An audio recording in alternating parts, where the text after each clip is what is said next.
നമസ്കാരം. മലയാളി വാർത്തയിലേക്ക് സ്വാഗതം. പലസ്തീനിലെ ഹമാസ് തുരങ്കങ്ങൾ ഇപ്പോഴും കാര്യക്ഷമമെന്ന് സമ്മതിച്ച് ഇസ്രായേൽ.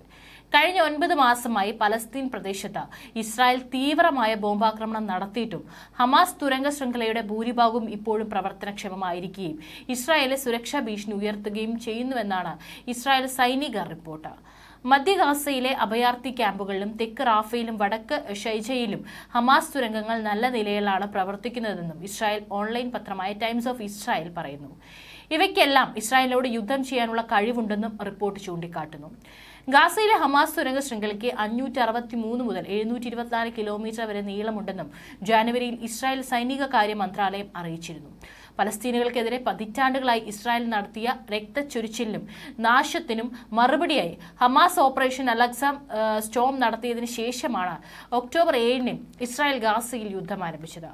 17,000 കുട്ടികൾ ഉൾപ്പെടെ 38,000-ലധികം പലസ്തീനികളെയാണ് ഇസ്രായേൽ ഇതുവരെ കൊന്നൊടുക്കിയത്. ഗാസയുടെ പ്രദേശങ്ങളിൽ ഇസ്രായേൽ സമ്പൂർണ്ണ ഉപരോധമാണ് നടപ്പിലാക്കുന്നത്. ഇത് പലസ്തീൻ പ്രദേശത്തേക്കുള്ള ഭക്ഷ്യവസ്തുക്കൾ, മരുന്ന്, വൈദ്യുതി, വെള്ളം എന്നിവയുടെ ലഭ്യത കുറച്ചു. നിരവധി കുഞ്ഞുങ്ങളാണ് നിലവിൽ ഇവിടെ പോഷകാഹാര കുറവ് നേരിടുന്നത്. ഇസ്രായേൽ അധിനിവേശത്തിനെതിരെ നിരവധി രാജ്യങ്ങളിൽ നിന്നാണ് പ്രതിഷേധം ഉയരുന്നത്.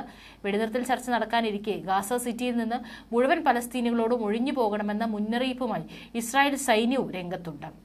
ഇസ്രായേലിന്റെ തന്ത്രം മാത്രമാണ് ഒഴിഞ്ഞുപോകൽ ഭീഷണിയെന്ന് ഹമാസ് തിരിച്ചടിച്ചു.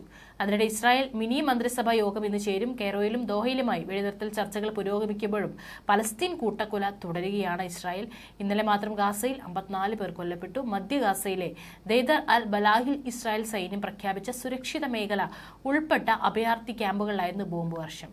വ്യോമാക്രമണത്തിൽ നുസൈറാത്ത് അഭയാർത്ഥി ക്യാമ്പിലെ 3 വീടുകൾ തകർന്ന് 5 കുട്ടികളടക്കം 12 പേർ കൊല്ലപ്പെട്ടു.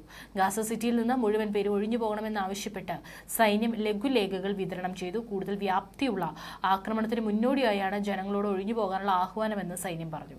എന്നാൽ ഇസ്രായേൽ സൈന്യം തുടരുന്ന മനഃശാസ്ത്ര യുദ്ധത്തിന്റെ ഭാഗമാണിതെന്നും ആരും ഒഴിഞ്ഞു പോകേണ്ടതില്ലെന്ന് ഹമാസ് പ്രതികരിച്ചു. 9 മാസത്തിനിടെ ഗാസയിൽ ഇസ്രായേൽ ആക്രമണത്തിൽ 38,200-ലധികം പേരാണ് കൊല്ലപ്പെട്ടത്. 88,000-ലേറെ പേർക്ക് പരിക്കേൽക്കുകയും ചെയ്തു. ഇന്ധനക്ഷാമം കാരണം ഗാസയിലെ ഒരു ആശുപത്രിയുടെ കൂടി പ്രവർത്തനം നിലച്ചു. ഗാസയിലെ 36 ആശുപത്രികളിൽ 13 എണ്ണം മാത്രമേ ഇപ്പോൾ ഭാഗികമായെങ്കിലും പ്രവർത്തിക്കുന്നുള്ളൂ.